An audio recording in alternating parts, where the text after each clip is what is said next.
Good morning, good afternoon, and good evening to those listening and watching this episode of the Talking Sports Podcast. First and foremost, congratulations to the Boston Celtics. They are this year's 2023-2024 uh, NBA champions, and it was a dominant run. So shout out to them. But Jeremiah, first, how you doing? Doing good. Um, it was good to see the Celtics um, handle business like they've done all year. So I'm excited to break it down. Let's get into it. So I don't think we discussed game four last episode. I think we just talked about maybe the first two or three games, but Yeah. Game four was surprising in the fact that and by the way, Dallas won that game 122-84. I think we all saw what should have probably happened all series long as far as their game plan. And, maybe it was just the fact that Boston missed shots.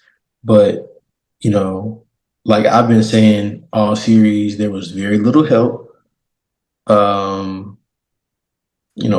didn't play, so maybe that was a bit of a factor. But, Kyrie had 35. That, I mean, he was going to be one of the keys, obviously. They needed him. It couldn't be Luka by himself. But they blew the doors off of Boston in that game, and you gave a lot of people hope. Yeah. It was a very interesting game. I think me personally, just watching the game, it just felt like Boston weren't playing. And I think we've seen that before. We've seen teams go up maybe 3-1 or 3-0, whatever the case is, and they want to go back home and win it at home. So that's just what it seemed like to me. Because the first three games, Celtics didn't really play good and they won. And I say that, but it's team basketball. It's, their Celtics formula. Game four, it wasn't their formula at all. They were just kind of going through the motions, going down the court, doing whatever. And we saw in game five, it was right back to business as usual. So it felt like they just laid down. They wanted to go home and win game five. Yeah. And, really, that's really all that can be said about game four. I mean, it was a blowout by the third quarter, and there was nothing they can really do about it. That was the highest point total for either team. Dallas put up 122, and honestly, I thought going into it, I thought a lot of the games would be either all low scoring or all high scoring. But for the most part, it was all low scoring. Both of these teams could score. They were, two of the higher scoring teams in the regular season. But I think that goes to show that, defense is still important and to winning championships in the NBA. And,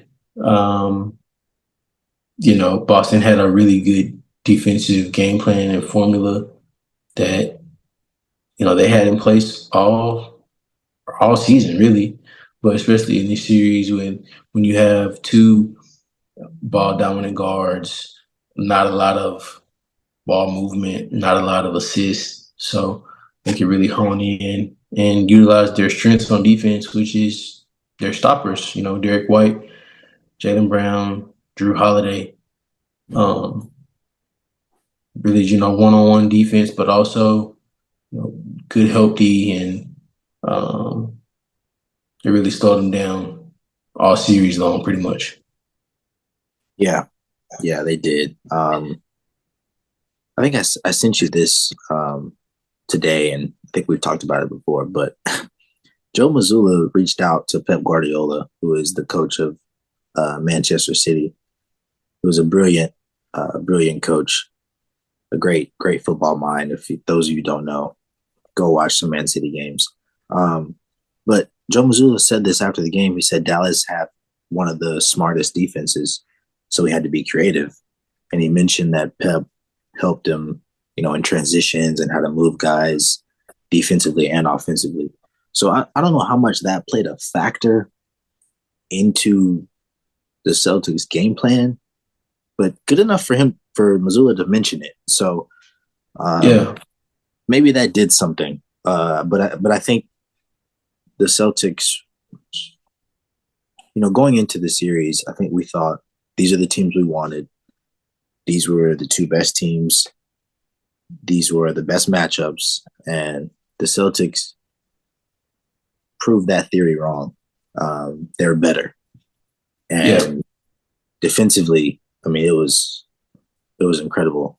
Obviously, Luka still got his, but nobody else did anything. And I'm not really going to count Game 4. I mean, we can for the stats, of course, but games 1 through 3, and then Game 5 was just dominant. yeah. I mean, game 4 was definitely the outlier for sure. Just based on the way the game went, the score, it was a blowout. None of the other games were blowouts. Not really. Not like game 4 was. But yeah, I mean, Boston can score, and we gotta give credit to Dallas's defense and making them work. Jason Tatum and Jalen, nobody really shot well. Yeah, Drew Holiday probably shot well, but it was the low volume. right. Anybody with high volume, didn't really shoot that well. Mhm. And so, shout out, like you said, shout out to Joe Mazzulla and his game plan and reaching out to Pep. And with soccer, you have to have great spacing Mhm. and um, execution and great passing. And I think we saw those three components in this series really um, lay out and played out perfectly for Boston. And Yep. so it probably was his game plan, a lot of it incorporated into the series. Right, right. I mean, it must have been because I think we both were comfortable saying that Dallas had one of, if not the best defense in the league. Um, and defensively, like you said, they were still good. They still made the Yeah. Celtics work for it, but it was just night and day. I mean, it was going into the series, like I mentioned, it was even, and the Celtics were just way, way above. So again, shout out to the Celtics. I will say I'm a little upset that um, they passed the Lakers for most championships. Um, just I don't know, the yellow and purple still in here, so Absolutely. it stings a little. But I love Tatum. I love the squad. Yeah. Let's together. Shout out to Brad Stevens and the job he's done. Um, yeah, Yeah, I said it on Twitter. As a Laker fan, a lot of people would think, oh, you're supposed to be upset. The 18th banner for Boston and surpassing the Lakers. But I don't feel that way. Like you said, Jason yeah, Tatum, that's my guy. yeah. Um, I've grown to really like Joe Mazzulla, and really it just seemed like his presence for this team was calming, and I feel like he brought faith into this team and this organization when they didn't really have that before, and that goes a long way, and um, They had the you know, opposite. right. Um, we Yeah, that's Shout not. out, shout out, shout out, Ime, but we won't get Yeah, into it. yeah. We're not going to. But yeah, no, like we as Christians, we understand what what Jesus can do for you. And we know that his impact that he has on people and their lives, and um, you know, he blesses when you give him glory, he blesses that. Right. And and I feel like every opportunity, a lot of the players had, and they mentioned Jesus, and I love to hear it, I love to see it, and that's another part of the fandom for me that just goes a long way because you don't see that very often. And we even we want to do that as well as Christians. So honestly, for anybody watching this episode of Talking Sports Podcast, like if you don't know Jesus, if you don't have Jesus in your heart, we just want to extend that invitation to you, and just to know that Jesus loves you, and um, he's huge for us. We want to live for him every day, and we try to strive to be like him, and you can do the same. And yeah, I know that was kind of random, but I just wanted to throw that out there. Yeah, for sure. No, we both would be open to talking with anybody about Jesus and what he's done for us. I think you make a great point that you know Missoula really brought in the aspect of faith and basketball into this team. Um, and when you integrate faith in sports, man, that's a recipe for success. Yeah, And I think we've seen that with the Celtics, and like you mentioned, the players in the post game, first giving honor to God, you know, uh, they acknowledged they wouldn't be there in that situation without God, allowing them to be there. So it's great to see that, like you mentioned, as Christians, for us, that's the platform we want other people to see as well. And so it's great that they were able to do that, that they had the boldness to do that. yeah, Um, and that starts at the top. That starts with the leadership. Um, I'm always a big advocate of, you know, if you want something, if you look at any successful business, company, team, whatever, it starts at the top, and the leadership paves the way for everybody else under them. And that's exactly what the Celtics have done. They built a great team. They've integrated faith into basketball, and they've they've got an NBA championship because of it. Um, and I think, I understand they played people that got hurt, and maybe their strength of schedule wasn't the best, yeah. but they made it look easy. They They really did. did. They really did.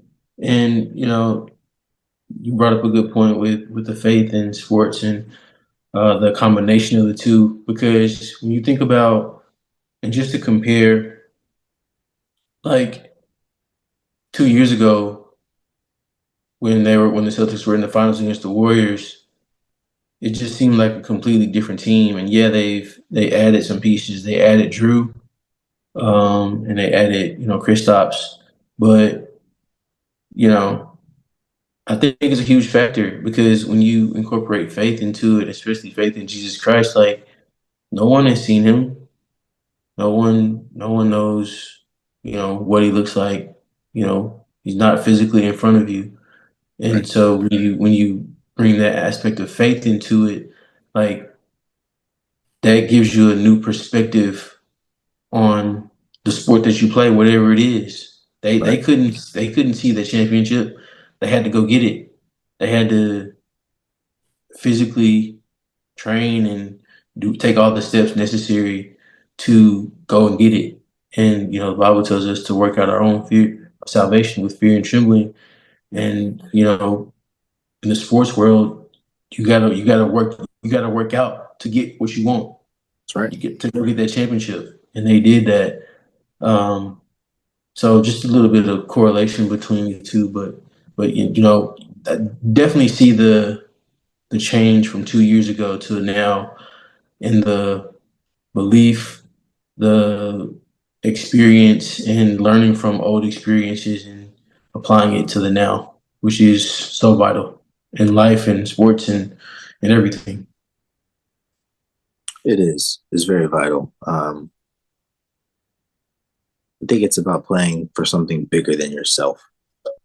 And I think when you come around and you see a team like the Celtics that, man, all they said was we did it for each other. We played for each other. We played team basketball.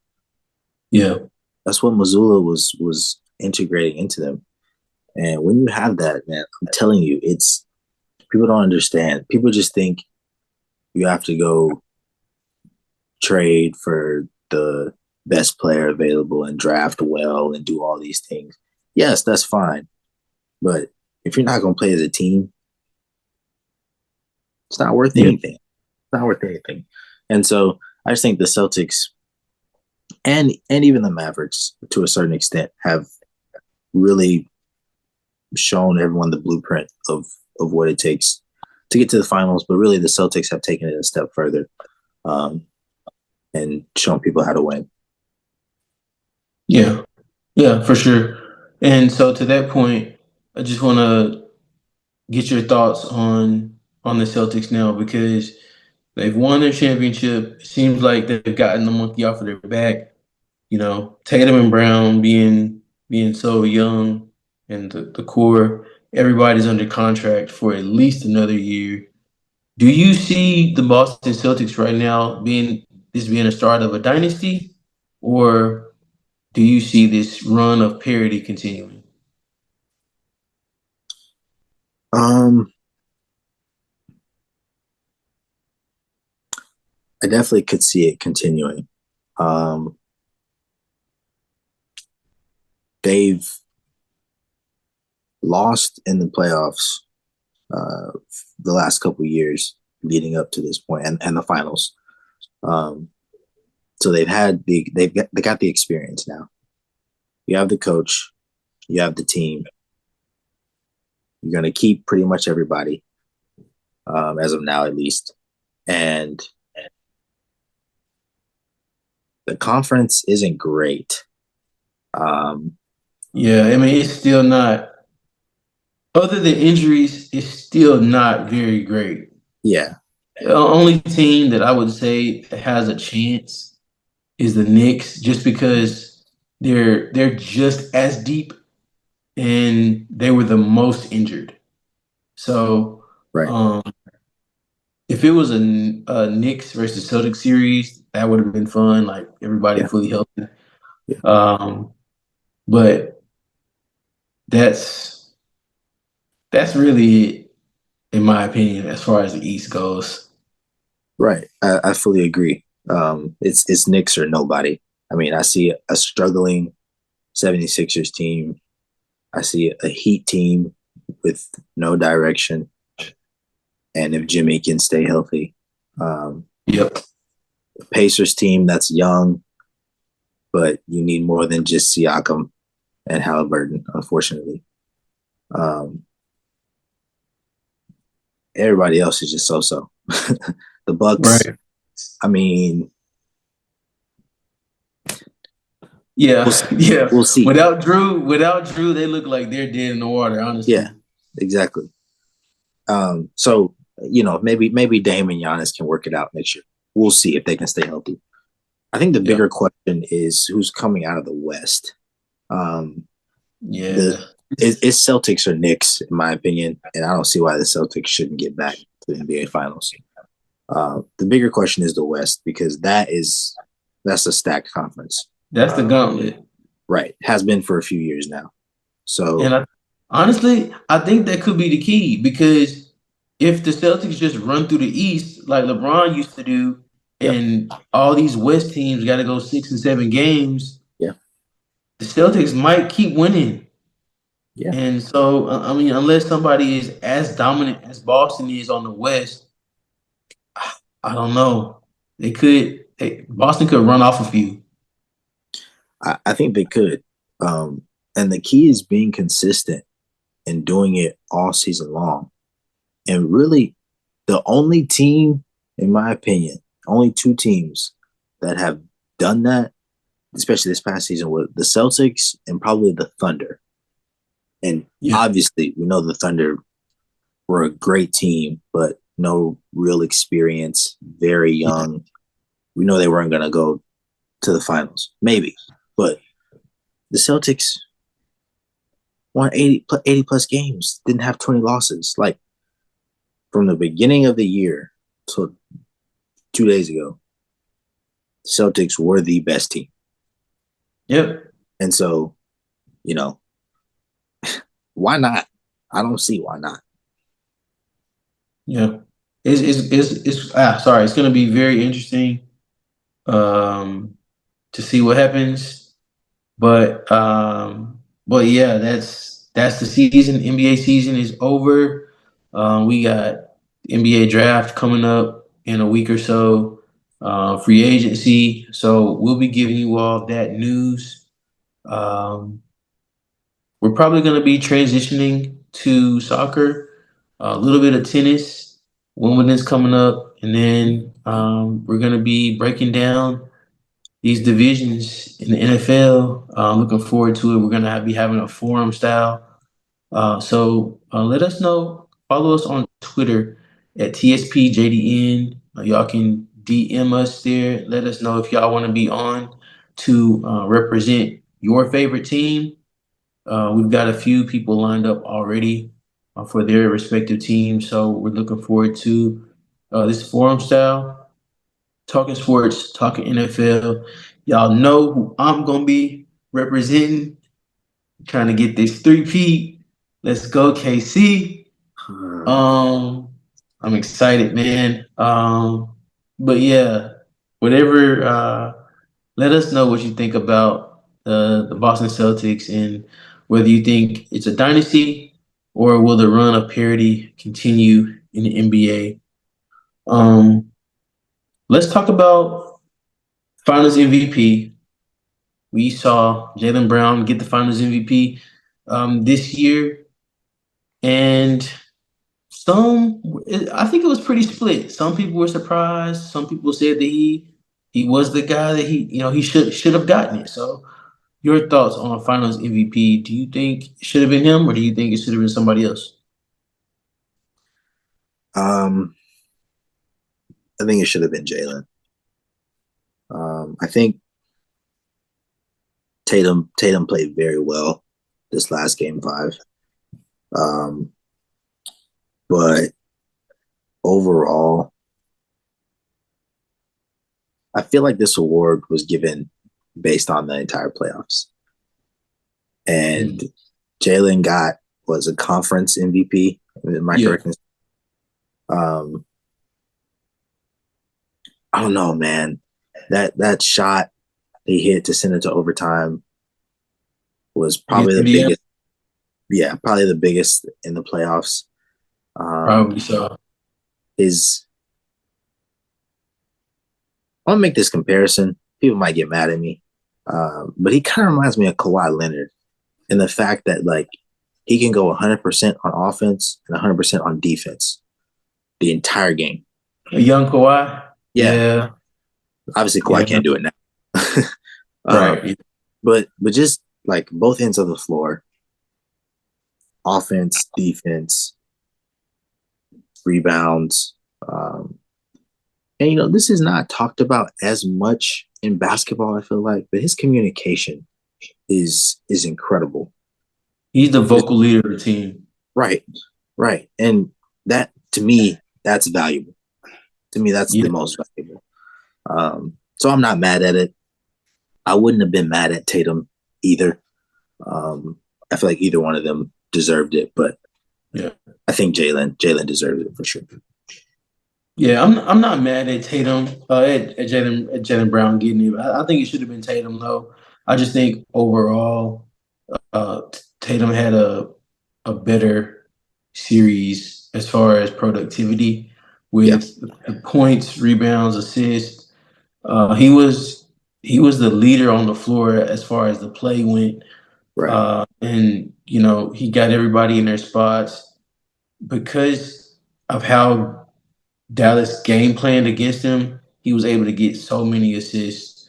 And yeah, his efficiency shooting wasn't always the best, but I think they, I think, I think the voters took that too much into account. Yeah. Um, he averaged 22, 7 and 7. You know, he led he led he led the team in scoring. He led the league in the team in everything in the series. Um, so I'm not mad that Jaylen got it, but I think it should have been Tatum. But I think, and I thought about this as I was, writing my notes and thinking about the games. I think it was his defense against Luca that really did it. He had a lot of steals on Luca earlier in the series. Yep. He held Luca to 2 for 8 in this game 5. So I think it was his defense that kind of put him over the top as far as um, the Finals MVP goes. It's one of those Iguodala type Finals MVPs. Not exactly because Similar. Iguodala wasn't a scorer, but Yeah. they all said that Iguodala was the LeBron stopper when LeBron averaged so many points and assists and Yeah. all that stuff. But the stopper when he got it. But yeah, I think it was similar to that, and just how he kind of hounded Luka the way he did a lot of the time. But like he said, it was a team effort, and him and Tatum are going to share it. I really like this duo, and I'm really happy that the Celtics didn't trade him. Years back when they were going to the conference finals and losing in the first round to the Nets back a couple years ago, he was in trade rumors every year. Go get KD. Go get AD. Like go get somebody to pair with Tatum and try to get over the hump. But they stayed pat. They paid him the money. He came through, and you don't see that too often where you get paid and you win a championship after that. Typically, it's you know you win it, then you get paid, and we're Right. gonna see that with Tatum. He's about to get more than Jaylen Brown got, 315 million Superman. for his extension. Yeah, Supermax. And so, it's just a great organization. Brad Stevens is doing an incredible job with the team, and we'll see what moves they make. I think a lot of people will want to play for Boston just because they're young and they see things on the horizon, especially some of the role players. Um, so they still have a lot under contract. So it's going to be fun. It's going to be fun to see. Yeah, for sure. It's going to be exciting. And for the off season, they don't need much. Um, Yeah. I think maybe just fill in a few more role players, but other than that, the team is great already. Yeah, Kristaps has to have surgery. yes, yes. Yep. He'll need to get healthy, get back on track. But again, I don't know if it was just the injuries and the teams they played weren't, fully healthy or whatever the case was. But Kristaps is just the icing on the cake. Like Yeah. they're already good, Yeah. and I'm not gonna say they don't need him, but the team is great without him. But yeah, still he'll need to have surgery, get back healthy, and rehab. You make a great case for Tatum as well, like you mentioned, leading the team in those three categories. I think the interesting thing about this duo is that uh, earlier in the series, I think it was after game 1 or maybe 2, Jason Kidd was maybe trying to play some mind games a little bit, calling Brown the best player. Yeah. Um, do you think he was right? I mean, it was an interesting thought, and I'm surprised that he said it. Drew Holiday said he was right. He Jason Kidd watches film. He watches basketball. He played basketball. He knows. I can't fault him for saying it. If he thinks that's right, then he's right. But I just think Jason Tatum he gets a lot of attention, and Jaylen Brown doesn't get that same attention. So Yeah, I think that's what makes him seem like he's the better player. When in reality, I think it's still Jason Tatum as the better player. That's yeah, just me. right, right. No, that's fair. It was. I think it was said maybe trying to be sly, maybe a half truth, but I think it was said to try and put them against each other. Um, but obviously, they had gotten this far. They weren't going to let any of those mind games stop them.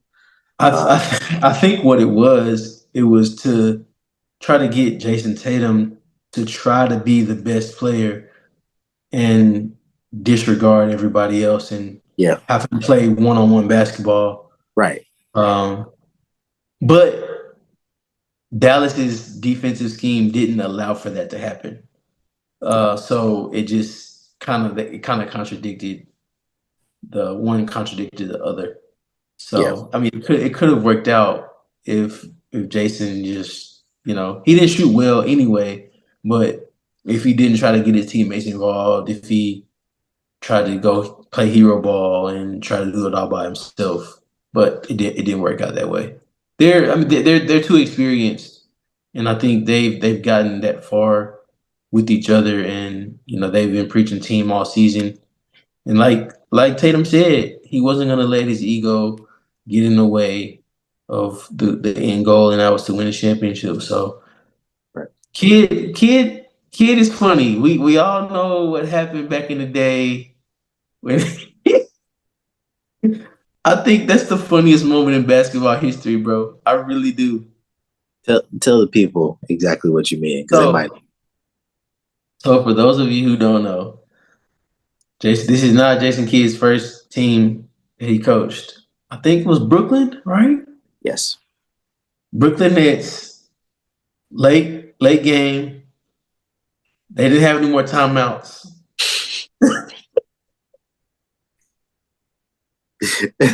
So so he gets a Gatorade cup and he calls his player over. He's like, hit me, hit me, hit me. And the player bumps him and he drops the cup. He drops the cup and spills the water or Gatorade or whatever it was on the court so that he could get his players over there to call timeout and like draw a play or whatever. Jason Kidd is hilarious, bro. He was always that type of player though. He was always a little bit sly. Um, you know, he was always, well, I'll put it this way. He was never the fastest, never the biggest. So he had to use whatever he could to try to get an advantage. And I think we've seen that play out in Dallas and in Brooklyn. And but yeah, no, that's probably the funniest moment in basketball history to me. Like to this day, I watch that video and I just still like start Yeah, cracking up. So funny. yeah. He was he was fined $50,000 for that back in 2013. Crazy. I didn't Crazy. know he got fined for that. He did. Yeah, yeah, yeah, yeah. They weren't fair to let that slide. Bro, that's crazy. Oh my goodness, bro. let's Oh, let's transition to the other duo on the other side of the court.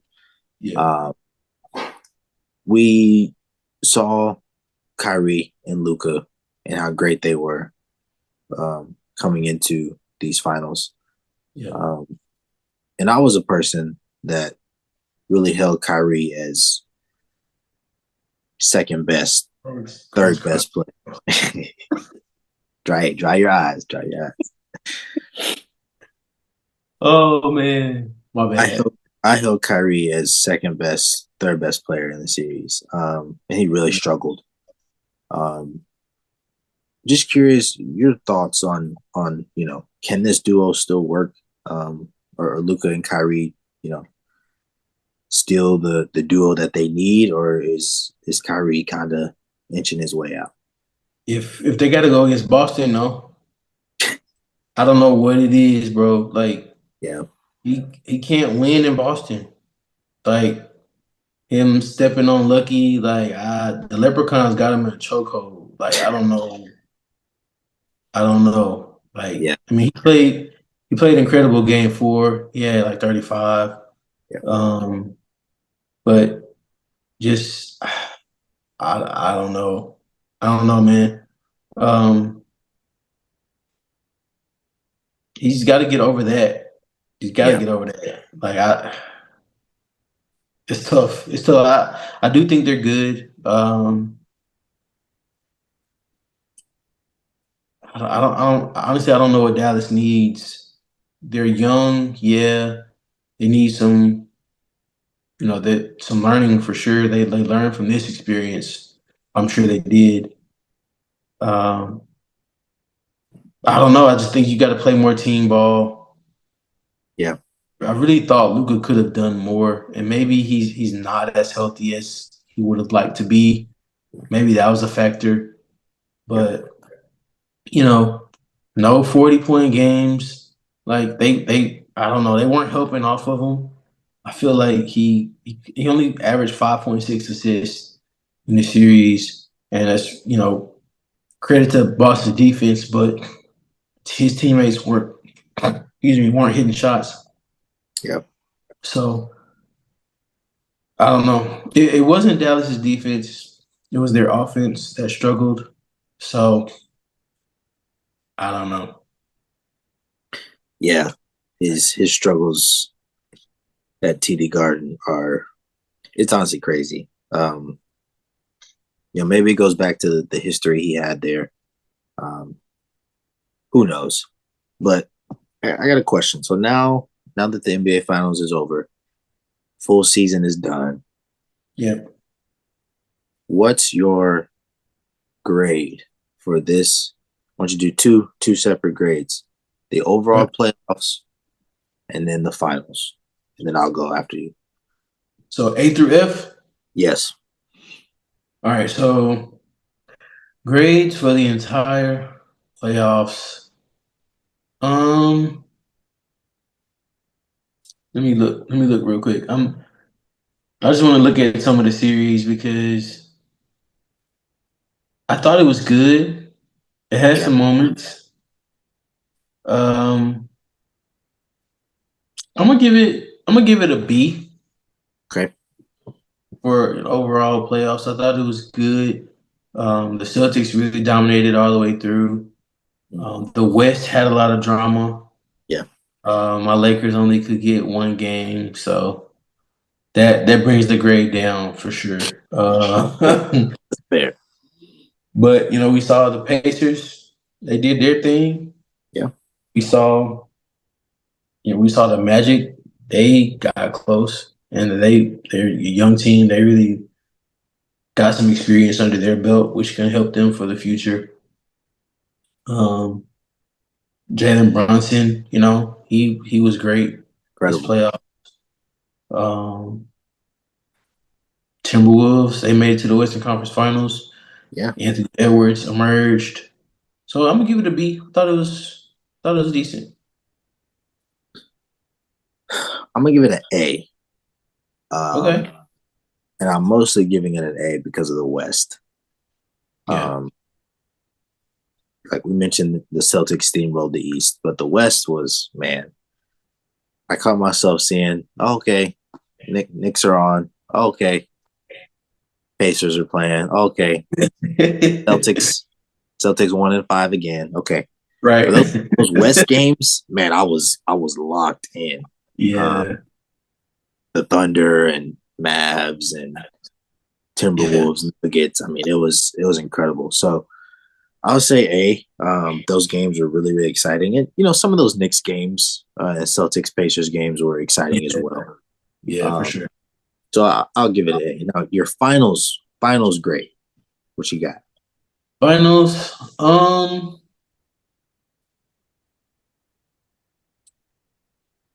Finals this year, 4-1. Not a whole lot of drama. The only Dallas win was a super blowout. Um, A through F. I'm gonna give it a C. We pretty much knew what was gonna happen. I was hoping for Celtics in seven, Yeah. but it didn't happen. Yeah, I gotta go C just because it wasn't any drama. So it's just dominance. C for Celtics. Yep. Yeah, I'm going for C as well. It was really no competition. And I think that's why a lot of people were kind of graded the same just because, the neutrals want to see a good game, of course.